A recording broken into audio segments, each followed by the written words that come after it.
ଚଳେଇବ ତିନିଟା ଜାଗାରେ ଚଳେଇବ। ତିନିଟା ଜାଗା 3 ରୁ 4 ଜାଗାରେ ଚଳେଇ ପାରିବ। ଆଚ୍ଛା ସେ ତିନିଟା ଜାଗା କଣ ସାରେ? କୋଉଠେ କୋଉଠେ ଚଳେଇବ?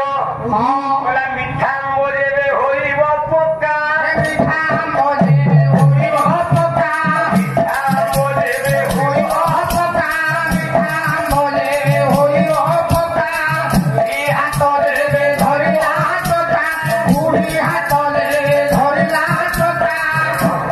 ଏଇ ମାଟିର ଗୁଣ ଅଳ୍ପ ବାଟ ସାନ କର।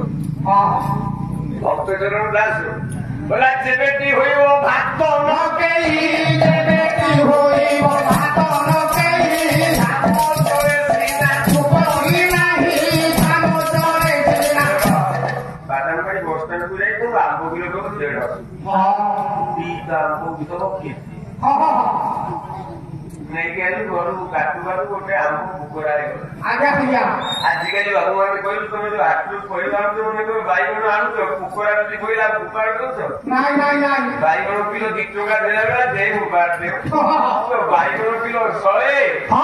ମାନେ କଣ କହିଲେ ତାକୁ କାଟିକି ପନିକିରେ ଯୋଉ ଜାଗାରେ ପୋକ ଖାଇଥିବ ତାକୁ ଚାଞ୍ଚି ଦେଇକି ଝିଅ କାଟିକି ପକେଇছে ଦରକାର। ଆଉ ପନିକି ମୁଁ ପରିବା ଗଦା ହଉଛି ନାଇଁ ନାଇଁ ନାଇଁ। ତେଣୁ ଆମ୍ବ 2ଟା ଆଣିଥିବୁ କେଜିଟେ। ଯଦି ପୋକା ବୋଲେ ପୋକରା ପଡିବା ଫୋପାଡ଼ି ଦଉ। ଯୋଉ ଜାଗେ ପୋକରା ପଡିଥିବ ତାକୁ ଛେଲି ଦେ ଆଉ ତମ ଚଳା ଚଳେଇଛି। କଳା ପଲିଥିନ ଭିତରେ ଦେଇଥିବେ ସାର କୁକୁଡ଼ା ଧରା ପଡିବ। ବୁଢୀ ହାତ ଯଦି ଧରିବ ଟୋକା ଠିକ ଅଛି। ଝିଅଟାକୁ 45 ବର୍ଷ ହେଇଥିବ ପୁଅଟାକୁ 22 ବର୍ଷ ହେଇଥିବ। ସେ କଣ ତାକୁ ଛାଡ? ନାଇଁ ନାଇଁ ନାଇଁ। ତା ମନ କିନ୍ତୁ ବାସ୍ନା ଆସିବ। ନାଇଁ ନାଇଁ ନାଇଁ ହେଲେ କାମ ଚଳିବ। ତା ମନ ମାନିବ ନାଇଁ ସାରେ। କଣ କରିବ? ସେ ଯାଉ ଆଗେ ଥିଲା ଚଳୁ ଚଳା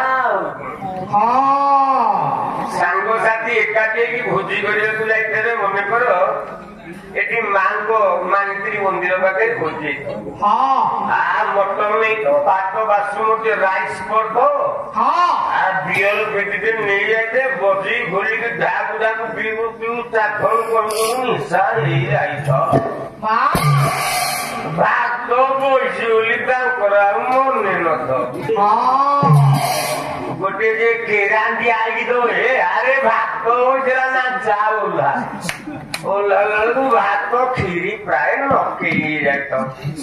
ଯିଏ 130 ଟଙ୍କା ଦେଇକି ଚାଉଳ କିଣିକି ଭାତ ରାନ୍ଧିଛନ୍ତି ଆଉ ଏ ପେଜୁଆ ଭାତ ଫିଙ୍ଗି ଦେବେ? ସାଙ୍ଗ ଯାହା ପାଇছে ଜଣା ଇଏ 3ଟା ଜାଗାରେ ଚଳା। ତେଣୁ ମୋ ଭାଗ୍ୟରେ ପଡିଛି ଚଳା।